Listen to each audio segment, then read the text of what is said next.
Hi, ഫുട്ബോളിൽ wingers pressing line ഉണ്ട്. ഇത് ശ്രദ്ധിച്ചാൽ വളരെ നന്നായിട്ട് കളിക്കാൻ പറ്റും. സപ്പോസ് ഈ ടീം നീല നമ്മുടെ ടീമാണെന്ന് വിചാരിക്കുക, അറ്റാക്കിംഗ് ടീം. നീല സ്റ്റോപ്പർ ബാക്ക് ബോൾ മേടിക്കുന്നു, ഈ വിങ് ബാക്കിന് ഈ ബോൾ കളിക്കുന്നു. കളിച്ചു കഴിഞ്ഞാൽ ഇവിടെ ഒരു മറ്റേ ടീമിന്റെ മിഡ്ഫീൽഡർ ഉണ്ടെന്ന് വിചാരിക്കുക. ഈ മിഡ്ഫീൽഡറിന്റെ പ്രസിംഗ് ലൈൻ, അതായത് വിങ്ങർ പ്രസിംഗ് ലൈൻ, ഈ വിങ് ഇങ്ങനെ എങ്ങനെയായാലും പ്രസ് ചെയ്യും. ഇയാൾ ഈ ഏരിയയിൽ വളരെ സ്ട്രോങ് ആയിരിക്കും. ഈ പ്ലെയർ വന്നാൽ ഉറപ്പായിട്ട് ഈ പ്ലെയർ ടാക്കിൾ ചെയ്തിരിക്കും. അപ്പം ഈ വിങ് ബാക്ക് എന്താണ് ശരിക്കും ചെയ്യേണ്ടത്? ഈ മിഡ്ഫീൽഡറായിട്ട് കണക്ട് ചെയ്യാൻ ശ്രമിക്കുക. കാരണം ഇയാൾക്ക് ഈ ഇന്റർസെപ്ഷൻ പാടായി. കാരണം ഇയാളുടെ സ്ട്രോങ് ഏരിയ എന്ന് വെച്ചാൽ ഇതാണ്, ഈ ഏരിയയാണ് സ്ട്രോങ്. അപ്പൊ ഇയാളുമായിട്ട് കണക്ട് ചെയ്യുക, ഗെയിം ഉണ്ടാക്കുക.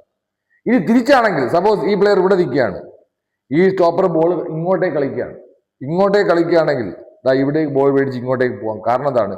ഇയാളെ കംഫർട്ടബിൾ സോണിലാണ്. ഈ പ്ലെയറിന് ഒരിക്കലും എടുക്കാൻ പറ്റില്ല. കാരണം ഈ പ്ലെയറിന്റെ സോൺ ഇതാണ്. പാരലായപ്പോലും ഈ പ്ലെയറിന് വിൻ ചെയ്യാൻ പറ്റില്ല. ഈ പ്ലെയറിന് ഈസിയായിട്ട് കളിക്കാം. അതുകൊണ്ട് നിങ്ങൾ വിങ്ങേഴ്സ് പ്രസിംഗ് ലൈൻ ശ്രദ്ധിച്ചാൽ ഫുട്ബോളിൽ എഫക്റ്റീവായിട്ട് കളിക്കാൻ പറ്റുന്നതാണ്. ബൈ.